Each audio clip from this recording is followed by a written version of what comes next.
Hi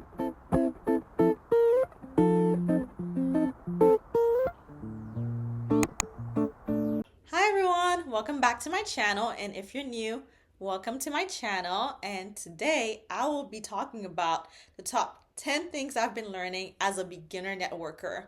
So I consider myself more so a beginner slash intermediate networker. I started networking seriously sometime last year, and I want to make a networking series as a beginner slash intermediate networker so I can share my experiences networking, the ups and downs of networking, the mistakes I've learned, and all that jazz. And so today I really want to discuss the 10 things I've been learning through my networking journey, and yeah, I want to share that experience with you. So without further ado, these are the top 10 things I've been learning throughout my networking journey as a beginner slash intermediate networker. So the first thing I've learned, and you learn that like from the beginning, is that some people might not like you no matter what. So no matter what you do, what you tell them, how you present yourself, no matter how perfect your first impression might be, they might not like you. And there's a lot of reasons to that, but the baseline to know that it has nothing to do with you. And no matter what you do or what you try, it's not gonna work. And that's okay. That's okay. Some people are for you and some people are not for you. And you just got to accept that and just focus on the people who like you, the people who vibe with you, and the people who appreciate you. So when it comes to that, don't get discouraged because everyone is different. Everyone have different personalities. Everyone have, different energies they vibe with, different personalities they vibe with, and that's perfectly fine. And also a lot of people tend to have their own preconceived notions about you depending on how you look, your ethnicity, your background, and yeah, these things are not great, but in reality, they exist and they do affect how people interact with you in the world. And like I said, it's okay. Don't worry about that. There's so many people in this world. So you will for sure find people who like you. So I should have started with saying there are some people who will like you or love you, and some people who just simply won't like you no matter what you do. And that's okay. And the second thing about networking that is so crucial and important is to respect people's time. So I know as a person of color, there's this joke, people of color time. Yeah, you can't do that. Even with people of color. Because a lot of the time, these people are really busy. They really cherish the time. They have families. They have their jobs. They have their careers. And you have to really appreciate that and show your appreciation of that by showing up on time. You don't stay beyond how long you're supposed to stay. And with that being said, you have to also respect your time as well because you also have your own career, your own job, your own family life to deal with. With that being said, you have to be cognizant of people's time, respect their time, appreciate the time they allocate for you, and just communicate that well with people. Ask them if there's a specific time limit they can meet you for, what time works best for them, and just always be appreciative and always respect their time. The third thing about networking that's really important, it also ties into the time thing, is consistency. So with consistency, of course, consistency with being on time, but you also have to be consistent with how you present yourself, how you speak, how you carry yourself, and also consistency with your performance.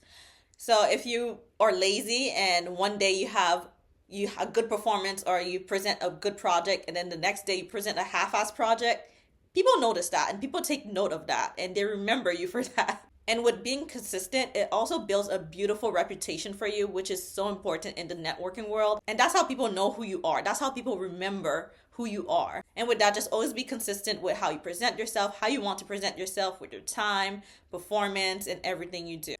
And the next one, I think we're up to number 4, is that the world is so much smaller than you think. So with the networking world, especially if you are networking as a professional, and especially if you're networking as a professional in a specific field, especially if it's a really niche field, it's a really small world. And you're going to meet people who going to know people that you know. You're going to meet people who know your former classmates. You're going to meet people who know your friends.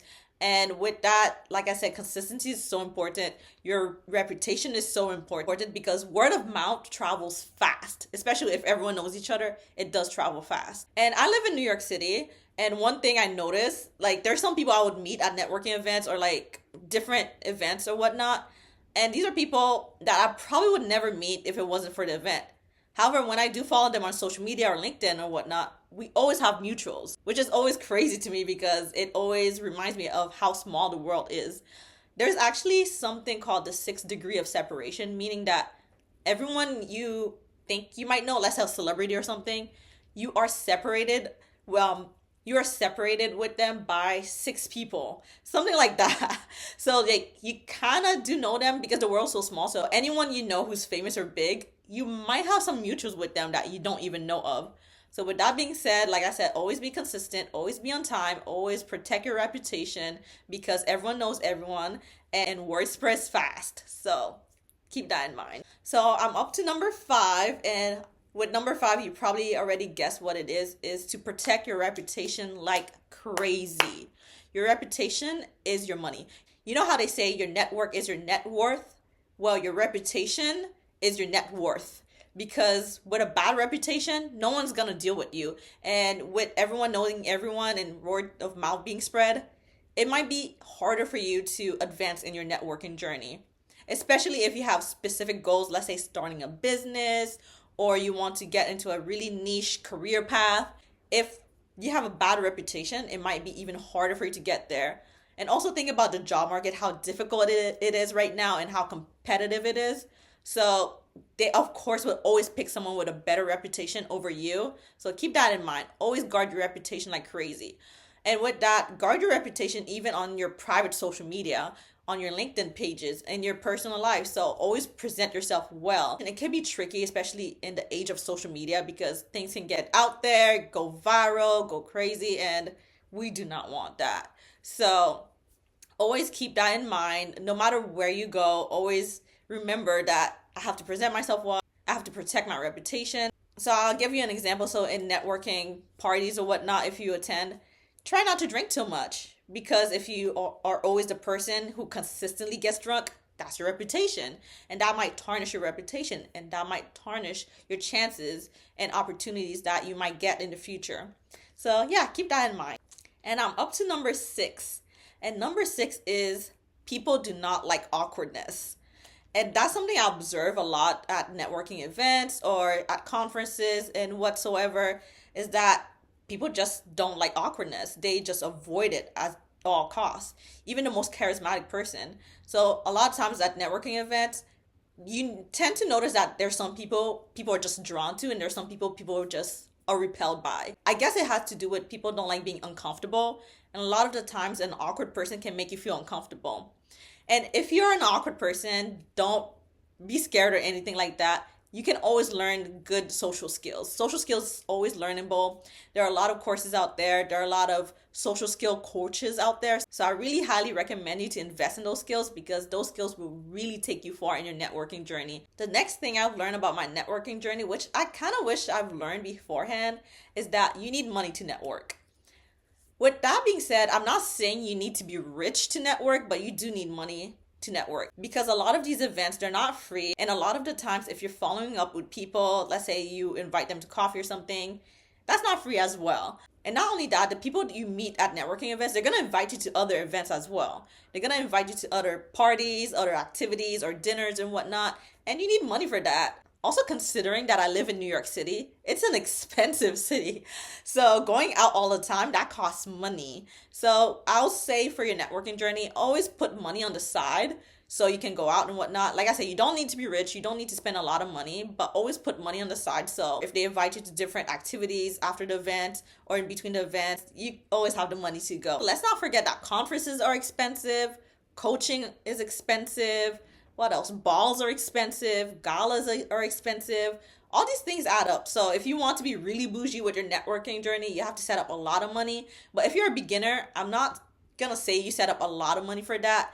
And it also depends on the city you live in. Like I said, I live in New York City, so you do need to set, a good chunk of money aside. So keep that in mind if you're starting your networking journey or if you already started your networking journey. The next thing I've learned is to follow up. Follow up is key. I'm pretty bad at following up. However, what I do is I use different tools and systems that help me track the people I've been networking with and follow up with them. So you can make Excel sheets, there's Notion, there's a lot of different tools you can use to help you with that. Or you can add that to your planner as well. And with following up, you don't have to be so stringent about it. You could just follow up with someone by telling them, hey, congratulations on your promotion. Congratulations on your new role. Or, oh, I met you at this conference. Are you attending this conference in the summer? So it could be like little things like that. And with following up, I'm thinking about making a YouTube video about that eventually. So feel free to type in your questions below and hopefully I can make a nice YouTube video for you guys regarding that topic. And the next thing about networking I've been learning, which also ties to following up, is that it's not transactional. So I know like with networking, the first thing you think is like transactional. Oh, I'm networking for a job. I'm networking for better opportunities. Even in the term, your network is your net worth. It has a transactional sound to it, but it's not like that at all. So with networking, it's mostly like building friendships, building relationships. If you think about it as friendships, it makes so much sense. Like I said, you need to set money aside to go out with these people. That's something you do with friends. That's, you're building a relationship with them. You have to see them. You have to, be around them. And that's part of following up too. It's like seeing them out and about. You don't only just email them once in a while, text them once in a while. You also will bump into them at conferences and different events in different places. So with that, you have to not only have the social skills to interact with them, but you have to have the skills to build a friendship with them as well, to build a relationship with them as well. And the last thing, but not least, that I've been learning about networking is that you will make mistakes and that's okay. And trust me, I've made plenty of mistakes that I've been learning from, and yeah, it's okay. Especially if you're a beginner networker and you just started. And like I said, it doesn't matter how old you are when you start your networking journey. You're going to make mistakes, and that's fine. And don't really kick yourself in the butt about them. You're going to be fine. Just learn from your mistakes. Don't repeat them. Make sure you protect your reputation, as I've been mentioning before. And just keep it pushing. Just be graceful with yourself, because at the end of the day, we're all humans. We're all here to learn. And we're all going to make mistakes. We're not perfect. And that's pretty much it on my list. And with that being said, these are the top 10 things I've been learning as a beginner/intermediate networker. I hope this video was helpful to you guys or provided you guys with some information. Like I said, I'll make more networking related videos in the future. And without further ado, please like, comment, and subscribe. And type any questions you have regarding networking. And with all that being said, au revoir. I'll see you guys next time. Bye.